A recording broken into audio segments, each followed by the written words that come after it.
Bismillah, Assalamualaikum warahmatullahi wabarakatuh. Waalaikumsalam warahmatullahi wabarakatuh. Bersama saya Bapak Karyawan SPDI Wakasek Kesiswaan SMA Negeri 1 Suranegara. Maksud pertemuan ini adalah mewawancari terkait bagaimana pimpinan sekolah membuat keputusan-keputusan terkait peristiwa-peristiwa atau masalah yang dihadapi. Begitu Pak, maksudnya kita akan mewawancara Bapak terkait keputusan-keputusan yang diambil oleh pimpinan sekolah. Gimana kabar Pak? Sehat Pak? Alhamdulillah. Alhamdulillah. Saya sehat-sehat saja. Tentunya Bapak sebagai guru dan juga sebagai pimpinan sekolah, kalau guru mungkin di kelas ya terkait pembelajaran mengambil keputusan. Begitu juga Bapak sebagai Wakasek Kesiswaan tentunya beberapa kali mengambil keputusan-keputusan terkait peristiwa-peristiwa atau masalah yang dihadapi. Betul. Terkait mengenai menghadapi peristiwa atau kasus yang dilematis itu, bagaimana Bapak bisa mengidentifikasi bahwa ini adalah kasus yang dilematis sehingga harus diputuskan secara hati-hati?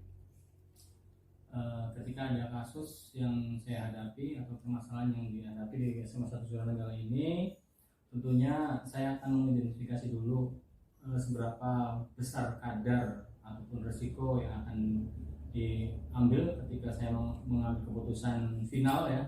Dalam arti keputusan final itu tidak bisa ditolerir lagi, maka saya akan melakukannya dengan hati-hati dan selalu berkoordinasi dengan teman-teman yang lain. Karena keputusan saya tidak bisa saya lakukan sendiri, terutama dengan pihak wali kelas, guru-guru yang mengajar anak bersangkutan, kemudian dengan top manager tentunya Bapak Kepala Sekolah.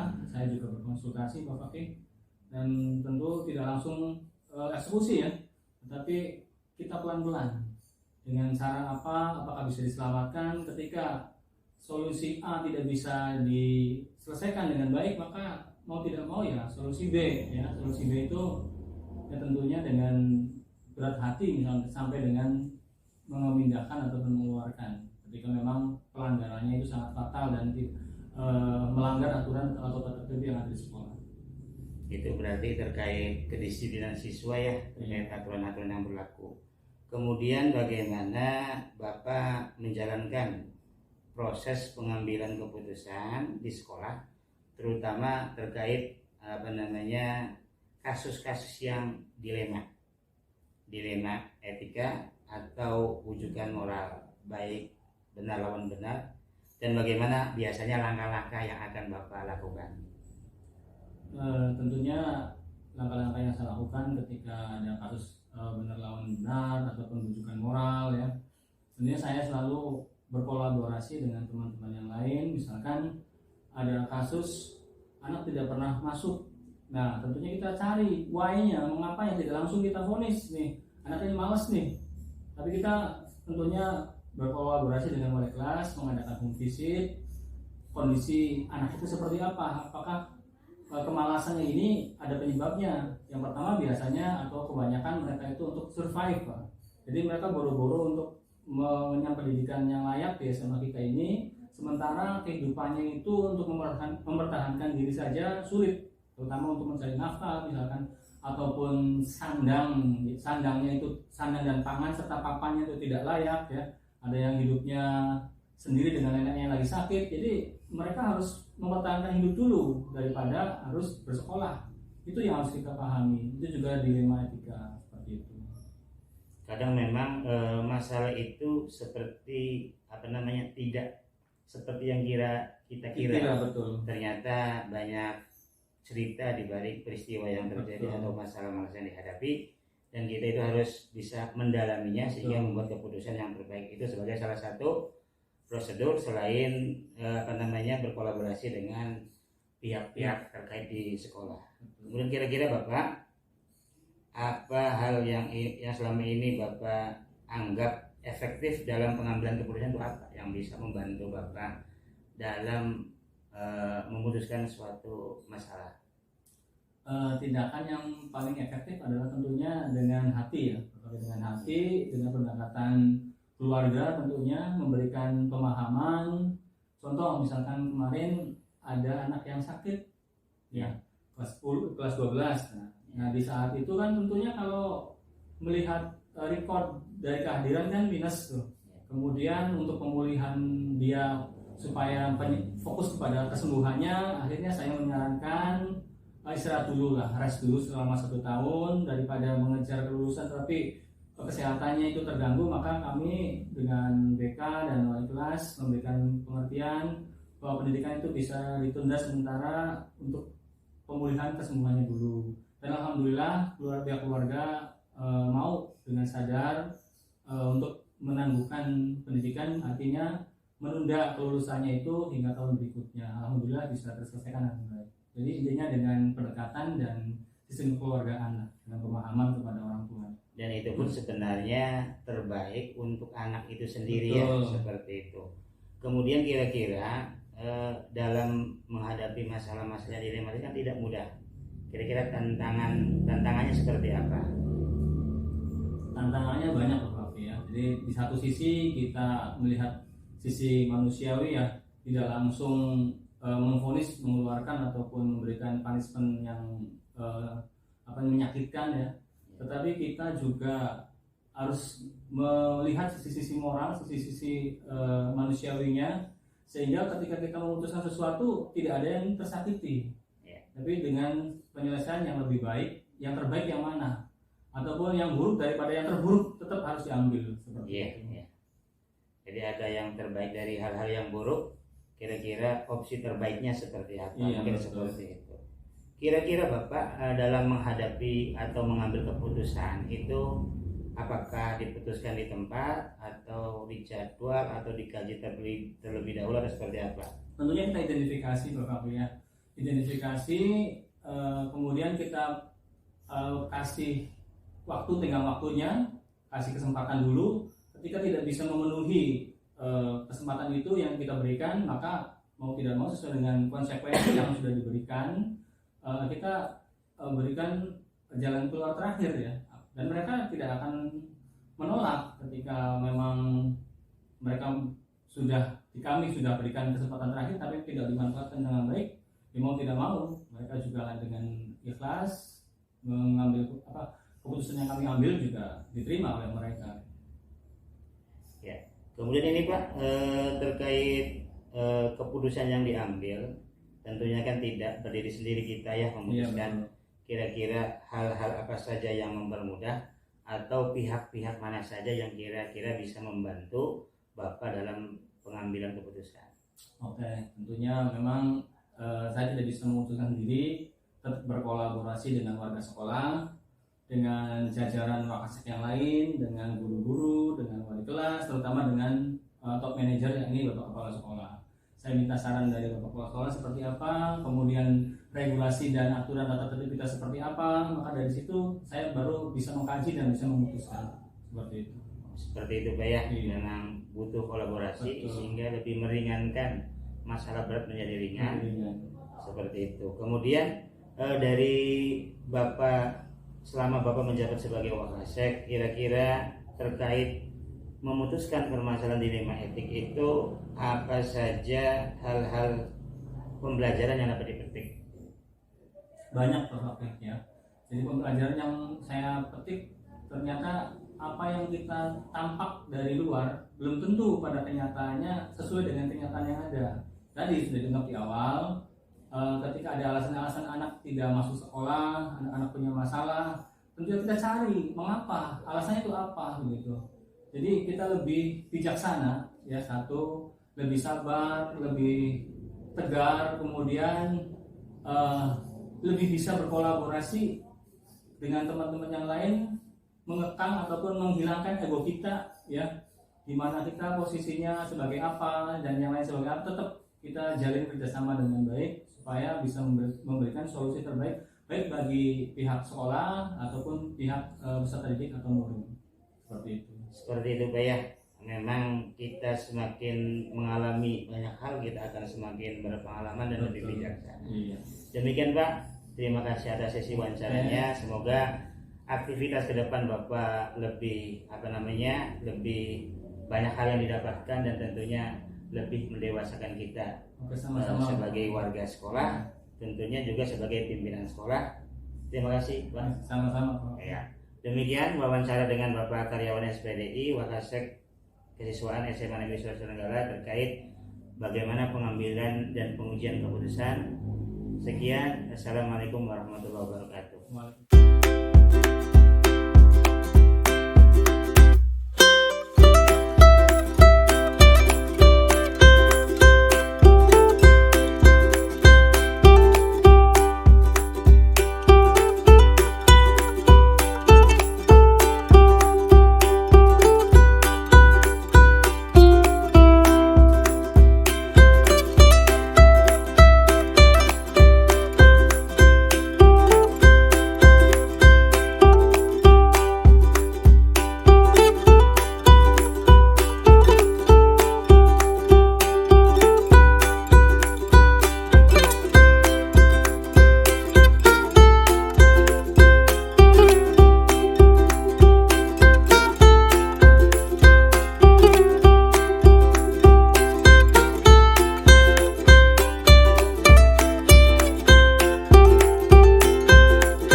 Assalamualaikum warahmatullahi wabarakatuh. Waalaikumsalam warahmatullahi wabarakatuh.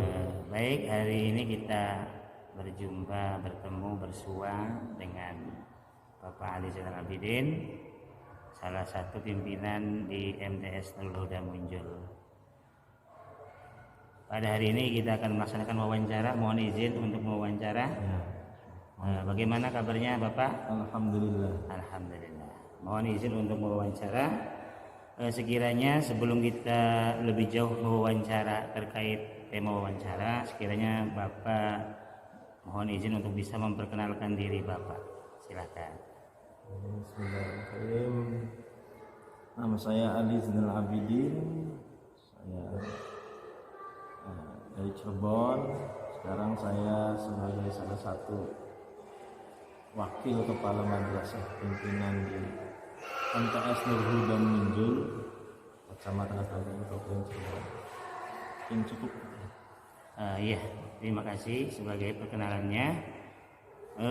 Ada beberapa pertanyaan yang akan kami sampaikan kepada Bapak terkait bagaimana seorang pimpinan membuat kebijakan, landasan-landasannya, prinsip-prinsipnya, sehingga kebijakan itu bisa berdampak positif kepada murid. Sebagai pimpinan tentunya kadang memutuskan dan atau membantu kepala sekolah dalam memutuskan suatu permasalahan atau hal-hal yang perlu diputuskan. Betul ya Bapak? Betul. Iya. Dalam mengambil keputusan, pernahkah Bapak mengalami keputusan-keputusan yang mungkin sedikit sulit diputuskan karena ada beberapa hal yang dipertimbangkan yang disebut sebagai suatu dilema? Bagaimana Bapak terkait kasus pengambilan keputusan terkait dilema? Untuk kasus-kasus di madrasah kami yang beberapa macam lah. Itu ada beberapa yang termasuk dilema. Ya, di satu sisi sudah menyalahi aturan, tapi di sisi lain jika tidak ada kebijakan khusus akan menimbulkan dampak yang mungkin tidak baik untuk siswa. Misalkan harus dikeluarkan, ternyata dapat menjawabkan tidak baik. Ya, misalkan ada siswa kelas 9 pelanggarannya berat, kalau tidak diluluskan nanti dampak depannya, masa depannya itu akan apa namanya itu. Makanya nanti kita juga pasti komunikasi dengan wali murid, musyawarah. Jadi ada kebijakan-kebijakan khusus. Jadi tidak serta-merta dari peraturan. Lebih begitu. Kalau dari contoh yang Bapak berikan, berarti ada dilema antara penegakan aturan dengan kemanusiaan mungkin ya. Jadi kira-kira dalam kasus itu landasan kebijakan seperti apa? Karena tentunya dalam membuat kebijakan kita juga memikirkan tidak hanya kepada yang mendapatkan kebijakan secara langsung, tapi juga kepada misalkan peserta didik pada umumnya. Itu bagaimana mengantisipasinya, mempertimbangkannya. Jadi untuk kebijakan-kebijakan itu tentu ada kebijakan yang khusus diketahui oleh siswa yang bersangkutan dan wali murid saja. Sedangkan untuk siswa secara umum ya kita sampaikan sesuai dengan peraturan yang ada. Dan itu mungkin ada untuk teknis, misalkan ternyata kok anak ini tetap masuk, nah itu nanti kita juga perlu memberikan arahan-arahan yang kira-kira siswa itu dapat memahami, atau misalkan belajarnya di rumah atau bentuknya apa, sekiranya tidak menimbulkan apa namanya siswa itu jadi tidak takut untuk melakukan hal yang serupa. Iya. Seperti itu. Jadi jangan sampai kepada anak yang bersangkutan jadi tidak menghargai aturan, dan begitu juga kepada anak-anak pada umumnya. Kemudian terkait tantangan pasti ya, mungkin ada reaksi dari keputusan yang dibuat baik itu oleh pimpinan sekolah ataupun yayasan terkait tantangan yang dihadapi terkait pengambilan keputusan tersebut. Ada nggak contoh-contohnya atau seperti apa tentang tantangan yang dihadapi? Tantangan itu kita pernah sampai didatangi LSM, kan mungkin keluarga jadi salah satu LSM ya. Itu ada saja, dan memang ketika kita bertemu kemudian saling menyampaikan, bermusyawarah, itu sebenarnya mereka memahami kondisi sekolah itu, menerapkan aturan seperti itu dan memberikan kebijakan itu memang sudah tepat menurut. Karena lebih ke miskomunikasi komunikasi yang kurang baik saja tantangan. Karena banyak keluarga yang, karena di wilayah kita LSM cukup banyak. Betul sekali, kalau sekiranya pijakannya adalah sesuatu yang ajeng, aturan atau kebijaksanaan secara umum, saya kira akan menjadi sulit untuk bisa dibantah oleh siapapun.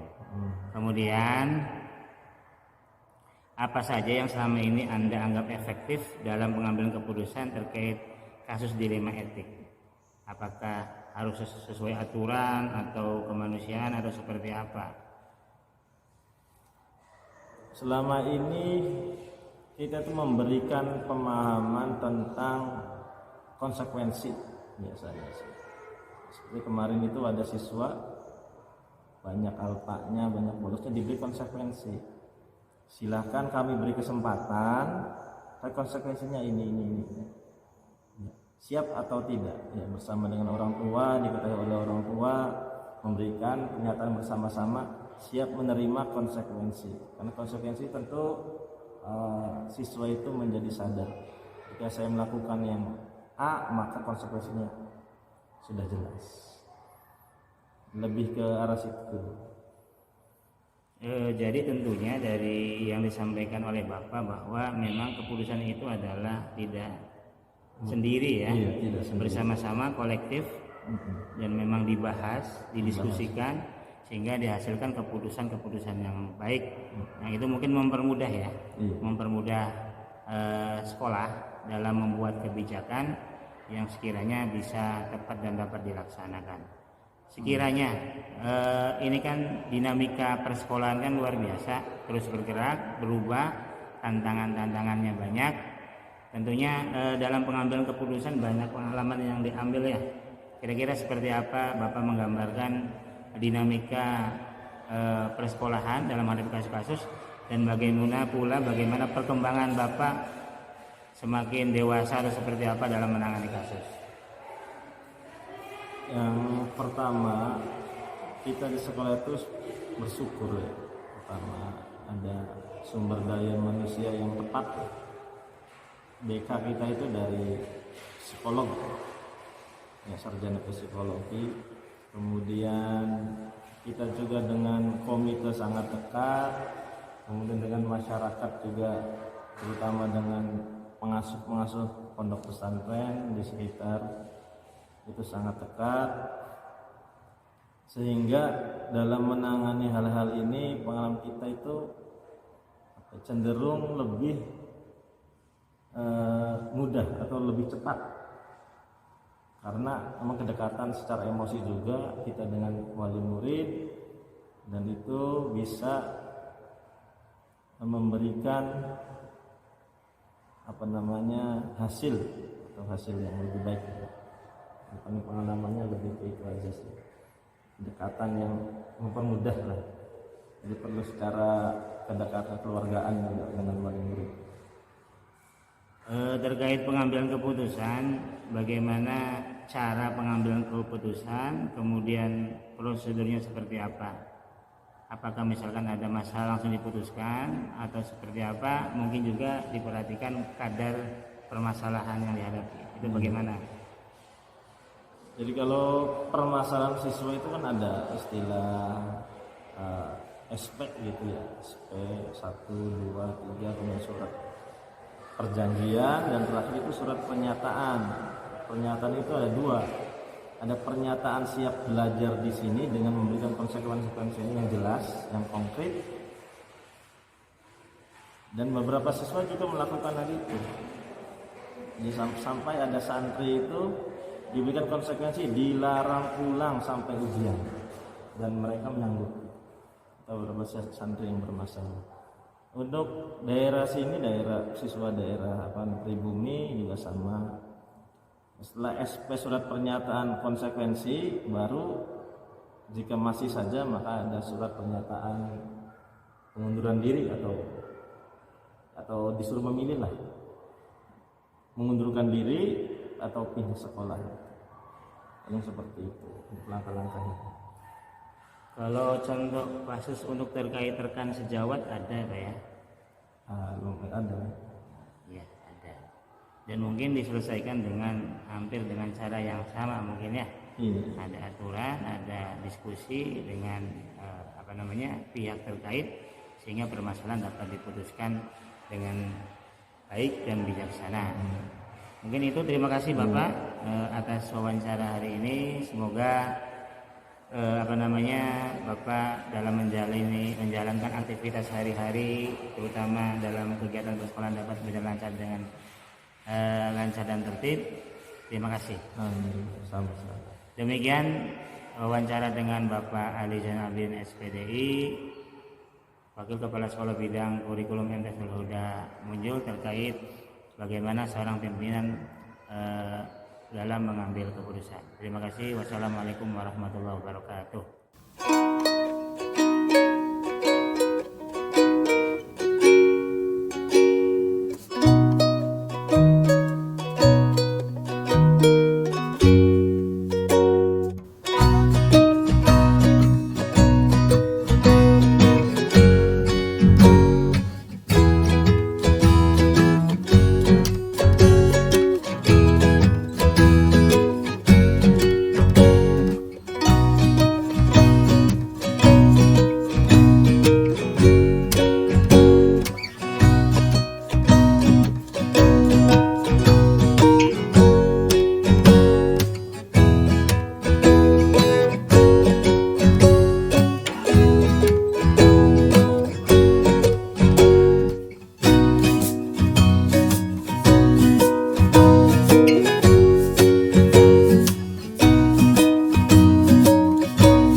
Alhamdulillah bersama saya sekarang adalah Ibu Fatimah Zahro selaku pimpinan Madrasah Nurul Huda Munjul.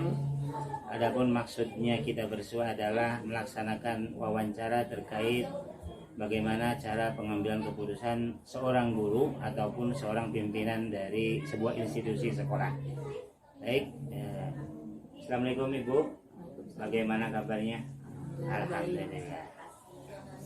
Langsung saja Ibu selaku guru atau selaku pimpinan dari sebuah institusi pendidikan, tentunya kadang kita harus memutuskan suatu masalah, baik itu sebagai guru ataupun sebagai seorang pimpinan di sekolah.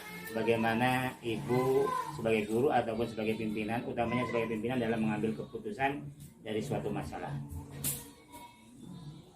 Baik, terima kasih. Perkenalan terlebih dahulu, saya Fatimah Zahro. Saya sekarang menjabat sebagai Wakil Kepala Bidang Kurikulum di SMA Nurul Munjul Kabupaten Cirebon. Mengenai pertanyaan tadi dari Pak Fakih, bahwa di sekolahan kami karena terletak di pesantren, jadi kami juga harus mengikuti aturan pesantren. Selain semua keputusan harus berdasarkan aturan sekolah. Jika untuk hal-hal tertentu, misalnya ada kasus-kasus yang sifatnya dilema tidak terkait, atau misalnya ada sisi yang harus bertentangan dengan aturan, tentu kami ada kebijakan-kebijakan lainnya. Jadi sebagai dinamika manajemen persekolahan ataupun dinamika kelas, tentunya banyak atau menemukan masalah-masalah yang harus segera diputuskan atau diputuskan. Kira-kira apa saja pijakan dalam Ibu sebagai guru ataupun sebagai pimpinan sekolah dalam mengambil keputusan? Langkah-langkahnya seperti apa? Adapun kebijakan landasannya, kalau landasannya tentu sendiri yaitu aturan, baik aturan sekolah maupun aturan pesantren itu sendiri. Yang kedua adalah tentunya lihat dari anggaran juga, terus lihat dari pertimbangan-pertimbangan baiknya, atau misalnya diambil dari berdasarkan hasil diskusi dengan pemangku-pemangku yang Adakah kasus secara spesifik sebagai pimpinan sekolah, baik itu memutuskan ataupun memberi pertimbangan kepada sekolah dalam memutuskan terkait kasus-kasus yang dilematis, misalkan terkait siswa atau terkait guru? Misalkan sesuai aturan harusnya mungkin anak itu berhenti sekolah atau keluar, tapi pertimbangan lain anak itu jangan sampai berhenti sekolah, atau terkait guru juga seperti apa kira-kira? Iya, kami juga mengalami atau menghadapi kasus-kasus yang seperti itu. Misalnya ada siswa yang memang sudah di aturan udah dapat surat peringatan ketiga, dan harusnya setelah itu pindah atau tidak naik kelas. Tetapi karena memang ada pertimbangan lain, seperti misalnya misalnya dia berlatar belakang dari anak yang broken home, atau misalnya keluarga yang tidak mampu melanjutkan atau memindahkan anaknya. Tapi semuanya ada aturan dalam artian tetap saja kalau misalnya ada minta toleransi, tetap harus ada pertanggungjawaban dari pihak-pihak yang terkait. Tapi tentunya ini tidak semua kasus diberi toleransi. Nah, seperti itu Bu ya, memang sesuai dengan kondisi konteks yang terjadi, sehingga keputusan-keputusan itu tidak hanya dilandasi aturan tapi juga pertimbangan-pertimbangan lain seperti kemanusiaan, kebajikan dan lainnya. Ya. Kira-kira ada prosedur tidak terkait pengambilan keputusan, terutama terkait keputusan-keputusan yang masalah yang dilematis? Biasanya sih kami selalu mempertimbangkan kondisi-kondisi yang ada. Tentunya kan kalau setiap setiap keputusan yang berbeda dari aturan tentu saja kan ada resiko-resiko di belakangnya, itu perlu kami bicarakan lebih dalam sehingga resiko-resiko tersebut ke depannya nanti tidak justru tidak membidik kami, tidak berdampak buruk bagi kami. Itu yang harus dipikirkan ketika ada keputusan yang memang berbeda dari aturan. Jadi salah satu pijakannya adalah bagaimana manajemen risiko terhadap keputusan yang diambil, atau mungkin merefleksikan dari keputusan-keputusan yang telah diambil. Kira-kira apa saja selama ini yang merupakan tantangan dalam pengambilan keputusan terkait masalah-masalah dilema etik? Tantangannya seperti apa? Yang pertama, karena kita berada di pesantren, segala kegiatan sekolah juga harus mengikuti aturan pesantren. Jadi otomatis kita harus melihat aturan pesantren itu sendiri. Dan untuk karena tidak semua wali siswa itu adalah anaknya itu adalah di pesantren, mereka ada yang hubungi, itu juga menjadi sedikit problem gitu, karena ada perbedaan latar belakang. Mungkin untuk kami untuk menjadi penengah antara pihak pribumi dengan pihak pesantren.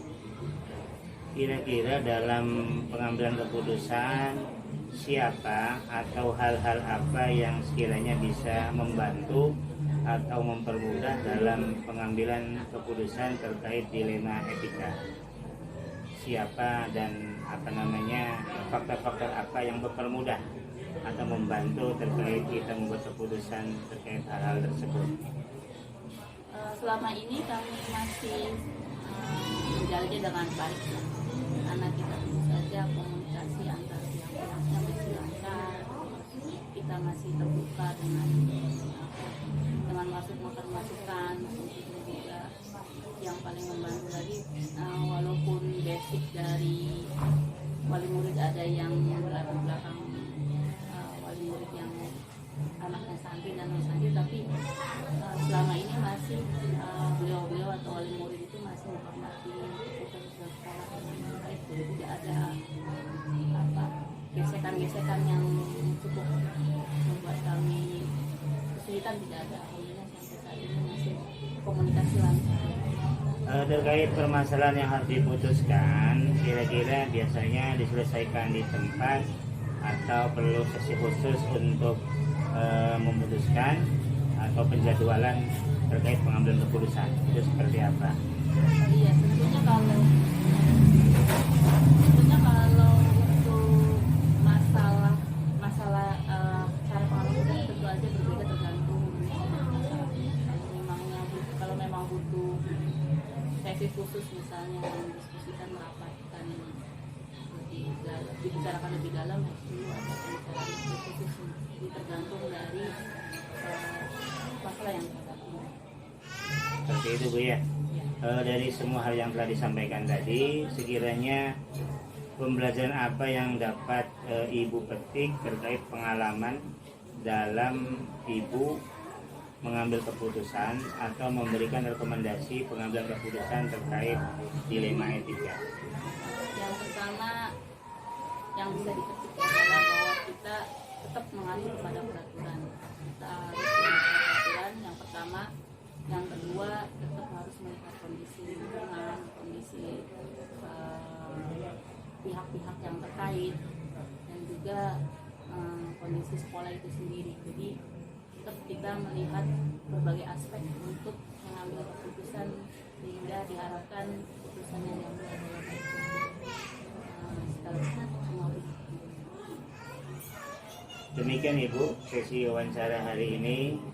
Semoga Ibu Fatimah Zahro dalam aktivitasnya dimudahkan. Amin ya rabbal alamin.